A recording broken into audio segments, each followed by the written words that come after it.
What's going on, guys? Today we're replacing a very worn out fence with 13 feet of brand new fence and a custom fit gate. Check it out.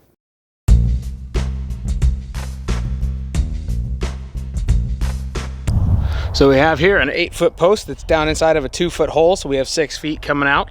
And I didn't end up filming that because I figured you guys didn't want to see a whole bunch of cursing. I know YouTube isn't a big fan of that. And usually the basic tools you're going to need: a set of post hole diggers and a shovel, and a Roto-Hammer attached to a cherry picker, which most of the time you're not going to need that, but in this particular case I'm really glad that I had it for obvious reasons. What we're going to end up doing is we're going to do a dry set concrete. If you hate dry set, you can do a wet set, but that's not what I prefer to do, and it's just a little bit easier for time's sake to do dry set. So let's get on to it. Doing dry set concrete is actually really simple. You just got to pour a little bit of dry concrete directly into the hole, get your post approximately level and where you want it to be, and then pour the rest of the concrete into it. And then after everything is all said and done, you got the whole fence built. Do a final level and then pour water on top of it. Make sure you pour plenty of water on there to saturate it, and you'll be good to go. So for attaching the fence clips, you want to use slightly longer screws. These are 3 inches, and the reason I'm using the 3 inches is because you want them to suck into the wood all the way so they're flush up against this surface. Otherwise it's going to make it more difficult for you to set the 2x4s down into it. So you just want to make sure you're really just trying to make the next step in the process that much easier. Perfect. Hi, Lilia.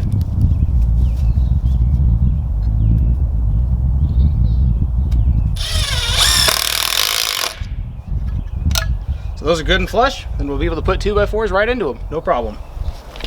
Installing your rails is the easy part. As soon as you have your fence clips in, all you got to do is set one side of the 2x4 into the fence clip, and along the other side just do a scribe line.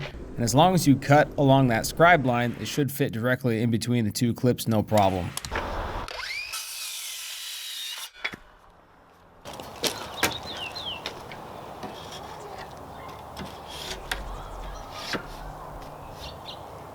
Then all you have to do is take a couple of screws, cinch them into there. Make sure you don't put the screws on the side that you're going to be putting fence boards on, but just make sure to hold it into that clip nice and good. For me, the quickest way that I've found for installing fence boards nice and straight is I just take a 2x4 that's longer than the rails and I put it directly on top of the 2 posts. And then I just butt my fence boards directly to the bottom of that board, and that means they're all going to be along that same line. Should work out no problem. For a lot of people, I think one of the more intimidating parts to building a fence is the gate, and that's not really necessary. There's not all that much that goes into building a gate. It's not complicated at all. Really, it all just boils down to a few different 2x4s and a means of putting them together. In this case, I used galvanized steel, just little flashings that you're able to get at Home Depot or any hardware store. And I put it together with screws, but the only thing that's really important, there's a couple things.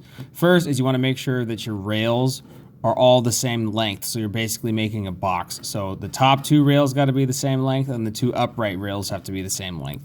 And that's absolutely critical for enabling the next step. As long as the 2 surfaces that the gate is going between are plumb, then you definitely want this to be square. Otherwise, it's not going to fit inside the opening.